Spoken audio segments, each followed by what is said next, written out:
L'heure est venue pour le Fils de l'homme d'être glorifié. Voici des mots propres de Jésus dans l'évangile de ces jours. Mes amis, soyez le bienvenu à cette réflexion des 5e dimanche de Carême à Nébé. La première lecture tirée du livre de Jérémie, chapitre 3, versets 14 à 21, nous parle des jours qui viennent où Dieu instaurera en nous une nouvelle alliance, car nous nous appartenons à lui. La deuxième lecture est de la lettre aux Hébreux, chapitre 5, versets 7 à 9. Ici, on nous parle de Jésus qui, premièrement, a offert des prières, même en grand cri.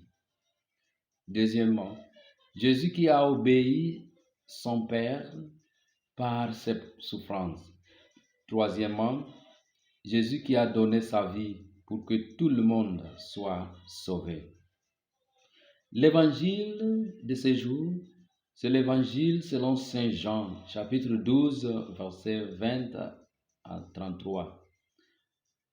Il fait nous voir Jésus encore au temple, mais cette fois-ci, il y a quelques Grecs qui veulent le voir, en passant par Philippe et André. Jésus, donc après, va donner une déclaration très forte concernant sa passion, sa mort et sa glorification. Et cette dernière sera soutenue par une voix venant du ciel. Chers amis, il y a 5 points qui sortent de ces 3 lectures que je voulais aborder. Premier point, c'est la glorification.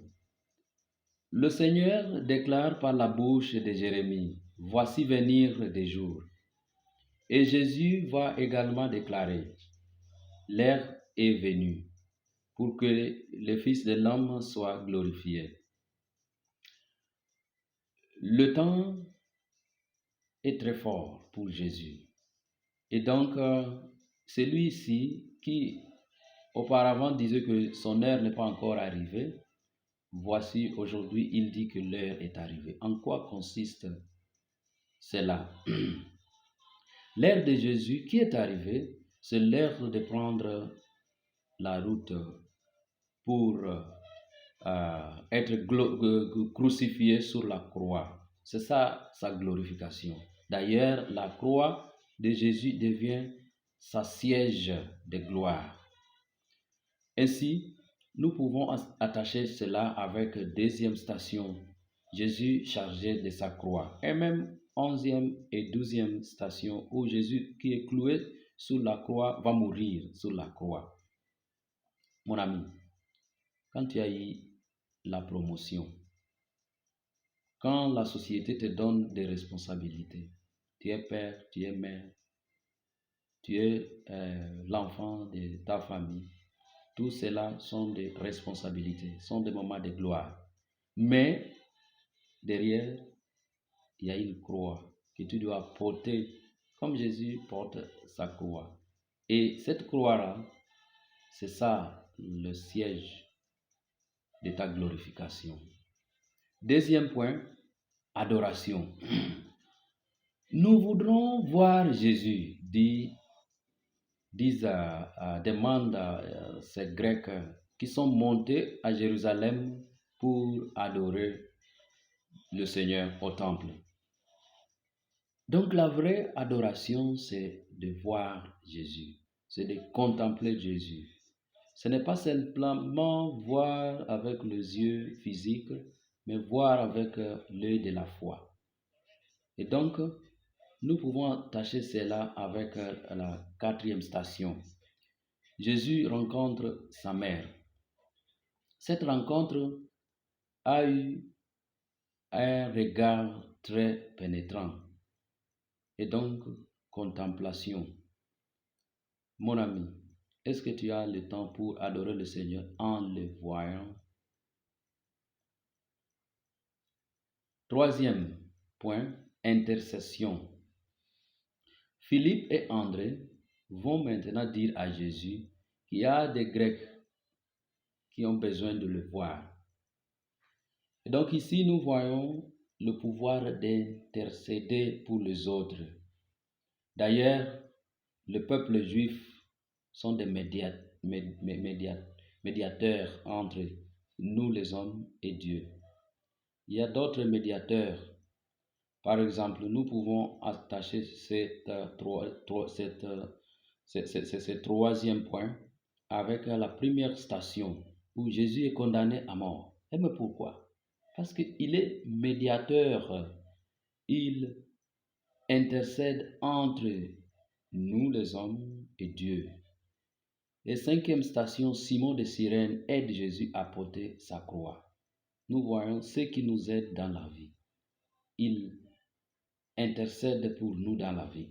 Et sixième station également, Véronique est sur le visage de Jésus, le service qu'on rend.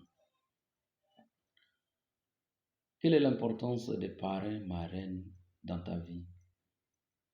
Et comme des baptisés, nous sommes tous des prêtres.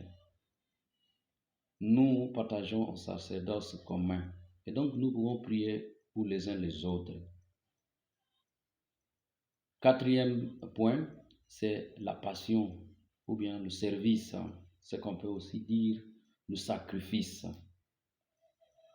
Ici, nous regardons la réponse de Jésus quand on lui dit qu'il y a des Grecs qui voulaient le voir.